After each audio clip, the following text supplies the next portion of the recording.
Hola a todos, Dios los bendiga. Vamos hoy a abordar nuestro devocional de Hebreos en el capítulo 7.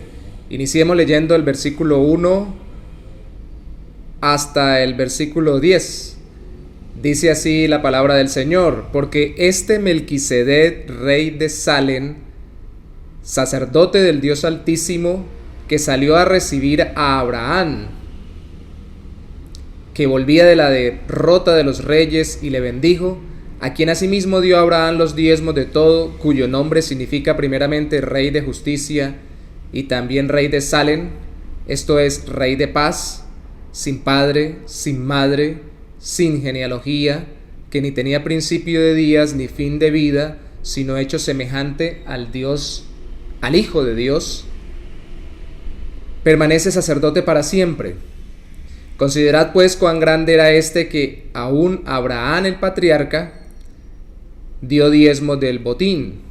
Ciertamente los que de entre los hijos de Leví reciben el sacerdocio tienen mandamiento de tomar del pueblo los diezmos según la ley, es decir, de sus hermanos, aunque estos también hayan salido de los lomos de Abraham.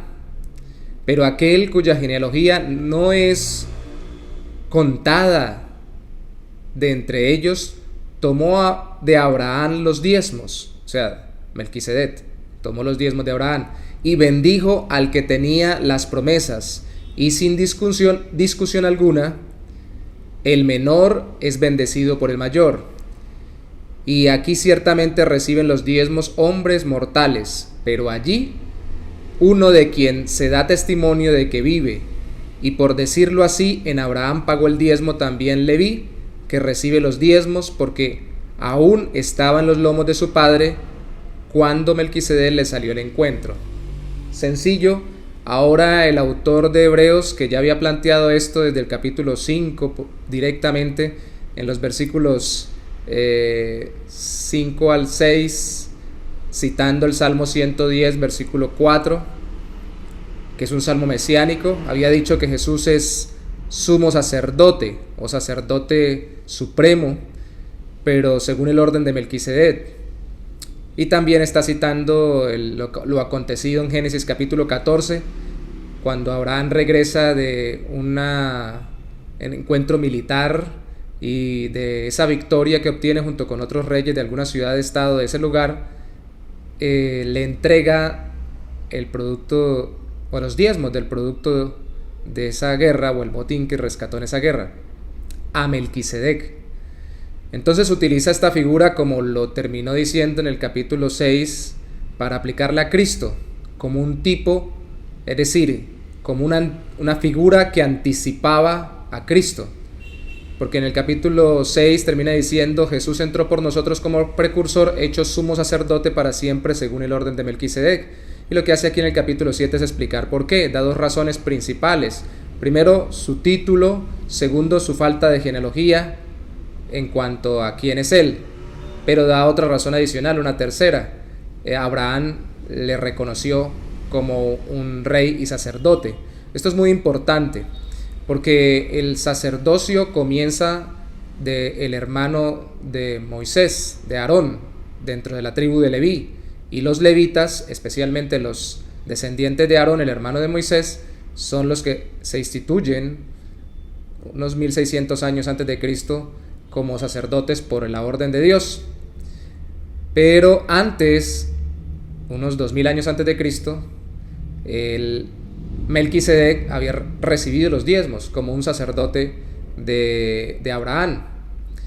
Y hay que entender que antes que existiera esa división sacerdote, profeta y rey, pues los hombres habían sido, y eso se olvida muchas veces, y lastimosamente por enfocarse en el sistema ceremonial y quedarnos en los tiempos en que Dios va haciendo las cosas, los judíos les pasó eso, y a muchos en las religiosidades modernas nos pasa lo mismo, lastimosamente. Se quedan en lo que Dios hizo como figura de lo que había de ser a través de Cristo, y no entienden que Cristo iba a restaurar todas las cosas, porque Noé, por ejemplo, mucho tiempo antes, ofreció sacrificios. Cuando muere Abel, ofrece sacrificios a Dios como un sacerdote. Y esa es la enemistad que tiene contra él, porque ve que Caín ve que Abel es bien visto por Dios por su sacrificio. Lógicamente Dios miró su corazón, pero ellos ofrecían sacrificios como sacerdotes. Y la figura de Melquisedec se exalta en medio de la historia judía por el hecho de que es sacerdote y rey, y eso es lo que dice en Génesis capítulo 14, versículo 18 al 20. Cuando recibe los diezmos se dice que es rey de Salem y se dice que es sacerdote. Entonces es rey de un sector. Salem, algunos dicen que podría ser el sector mismo, porque así se llamaba antes Jerusalén, o un sector alrededor, pero Salem significa paz. Y rey de justicia también, porque Melquisedec significa rey de justicia. El caso es que es un hombre real que recibe diezmos reales de un personaje real que es Abraham. Y Abraham fue el antecesor de Leví, porque Abraham nació Isaac, Isaac Jacob, uno de sus hijos fue Leví, y uno de los levitas de esa tribu, o de ese hombre que sentió una tribu, una de las 12 tribus de Israel, es Aarón, y Aarón fue el sumo sacerdote junto con toda su descendencia. Entonces es por eso que él explica, primero porque le recibe a través de Abraham, le recibe Leví, que todavía no había nacido, o los sacerdotes que se desprenden de la tribu de Leví, el diezmo se lo recibe Melquisedec. Entonces es mayor, dice él, y utiliza la figura porque otra vez el sacerdocio y el profeta, el sacerdote y el profeta eran distintos después de que viene la ley de Moisés, y distintos al rey. Pero, por ejemplo, Samuel, que fue el último de los jueces, que era una especie de rey, pero más bien jefe o líder político militar, eran los jueces en esa época, también fungía como sacerdote haciendo sacrificios y como profeta hablando. Entonces se olvida que eso apuntaba al hecho de que todo se cumpliera en Cristo para restaurarnos a los seres humanos, que tendríamos que haber sido desde el principio directamente sacerdotes, es decir, comunicarnos directamente con Dios, pero que por el pecado se impide, y que debiéramos hablarnos la palabra de Dios y comunicarnos entre nosotros, porque teniendo la libertad como un profeta de hablarnos mutuamente. Pero todo esto se cumple en el perfecto sacerdote, profeta y rey que es Cristo. Y aquí especialmente lo que se quiere decir es que ya no se aferren más a ese sistema sacerdotal, porque aunque Cristo no sea de la descendencia de Leví, él es como Melquisedec. Melquisedec terminó siendo una figura mítica para muchos, porque de hecho 1000 años después de que sucede lo que pasa o se registra en Génesis 14, en que recibe los diezmos de Abraham, en el Salmo 110, en el versículo 4, se habla proféticamente del Mesías, que sería de la orden sacerdotal de Melquisedec. Y si Melquisedec no tenía genealogía, no es que fuera un espíritu o que fuera un ángel, que eso fue lo que terminaron pensando muchos, y eso también se pensaba en esa época en que se escribió este texto alrededor, sino que sencillamente no existía genealogía, y eso nos permite hablar de un sacerdocio distinto. Y si no se le conoció la genealogía a Melquisedec, eso tipifica el hecho de que Cristo viniera sin venir de una descendencia sacerdotal humana, y además que él no tuviera principio de días por el hecho de que él es Dios hecho hombre. Sigamos leyendo para darnos cuenta de esto. Si pues la perfección fuera por el sacerdocio levítico, porque bajo él recibió el pueblo la ley, ¿qué necesidad habría aún de que se levantase otro sacerdote? ¿Para qué Dios lo hace? Según el orden de Melquisedec, como lo profetizó Dios a través del Salmo 110. Y que no fuese llamado según el orden de Aarón, porque cambiado el sacerdocio necesario es que haya también cambio de ley, y aquel de quien se dice esto es de una tribu de la cual nadie sirvió al altar. Es decir, hay una modificación en la forma en que Dios cumple la ley, porque la cumple en este caso Cristo, y Cristo no viene de esta tribu, de la tribu de Leví, porque manifiesto es que nuestro Señor vino de la tribu de Judá, de la cual nada habló Moisés acerca del sacerdocio. Y esto es aún más asombroso si a semejanza de Melquisedec se levanta un sacerdocio distinto. Allá es donde apunta la figura de Melquisedec, no constituido conforme a la ley del mandamiento acerca de la descendencia, sino según el poder de una vida indestructible, pues se da testimonio de él, y cita el Salmo 110, versículo 4, tú eres sacerdote para siempre, según el orden de Melquisedec. Queda pues a abrogado el mandamiento anterior a causa de su debilidad e ineficacia, porque no perfeccionaba totalmente el sacerdocio levítico. Pues nada perfeccionó la ley, y de la introducción de una mejor esperanza por medio de Cristo, por la cual nos acercamos a Dios. Y esto no fue hecho sin juramento, porque los otros ciertamente sin juramento fueron hechos sacerdotes, y esto es muy importante, este detalle que saca del Salmo el autor de Hebreos, pero con el juramento del que le dijo, vuelve, cita el Salmo 110, juró el Señor y no se arrepentirá, tú eres sacerdote para siempre según el orden de Melquisedec. Por tanto, Jesús es hecho fiador de un mejor pacto, y los otros sacerdotes llegaron a ser muchos debido a que por la muerte no podían continuar. Mas por cuanto permanece para siempre, Cristo, no Melquisedec, Cristo permanece para siempre, tiene un sacerdocio inmutable, por lo cual puede también salvar perpetuamente a los que por él se acercan a Dios. El sacrificio de Cristo y su sacerdocio, su intercesión es para siempre.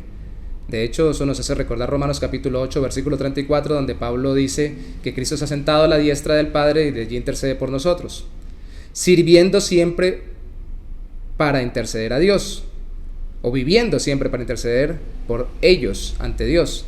Porque tal sumo sacerdote nos convenía, santo, inocente, sin mancha, apartado de los pecadores y hecho más sublime que los cielos. Cristo, que no tiene necesidad cada día, como aquellos sumos sacerdotes, de ofrecer primero sacrificios por sus pecados y luego por los del pueblo, porque esto lo hizo una vez para siempre, ofreciéndose a sí mismo, porque la ley constituyó sumos sacerdotes a débiles hombres, pero la palabra del juramento, citando al Salmo 110, posterior a la ley, porque fueron 1000 años después, al Hijo, hecho perfecto para siempre.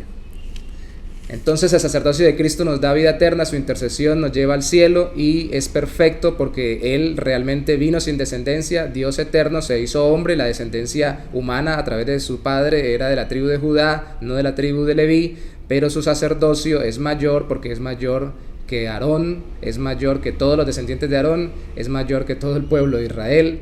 Él es Dios hecho hombre. Allá apunta la figura de Melquisedec. Cristo tiene un sacerdocio inmutable para interceder por nosotros. La aplicación práctica es, podemos confiar en que nuestra salvación está asegurada en la eternidad, pero también podemos confiar en que el Señor nos puede ayudar y socorrer, como ya lo hemos hablado antes en esta carta, en cualquier necesidad o aflicción. Él es perfecto, inmaculado. Este sumo sacerdote nos convenía, inmutable, no solamente siempre por la eternidad, sino siempre en la continuidad, es decir, en todo lo que vivamos en esta vida, Él nos podrá socorrer e interceder por nosotros. Amigos y hermanos, es muy importante que alguien ore por nosotros. Siempre la oración es lo que Dios usa para actuar en nuestra vida, la oración de alguien más por nosotros y la oración nuestra para actuar en la vida de otros, así lo estableció Él. Pero si nadie orare por nosotros y realmente hemos confiado en Cristo como Salvador y nos hemos arrepentido y abandonamos el pecado por servirlo a Él, Él está orando por nosotros, está intercediendo por nosotros como el ser humano exaltado, siendo Dios hecho hombre, fue exaltado a la diestra del Padre para que interceda por nosotros para siempre. Estamos seguros en Él. Señor, te damos gracias por tal sumo sacerdote que nos convenía, más puro que los cielos mismos. El perfecto Hijo de Dios, hecho hombre, para mostrarnos que en Él es restaurada nuestra relación contigo, como desde la antigüedad se mostró que sería hecho a través de Él, para que por la eternidad, cuando Él regrese, de nuevo volvamos a ser restaurados a una relación plena contigo por medio de Cristo. Ahora espiritualmente lo tenemos, y te damos gracias porque tú nos puedes socorrer siempre a través de Él, a través de su sacerdocio inmutable. En el nombre mismo de Jesús te damos gracias, Señor. Amén. Dios los bendiga.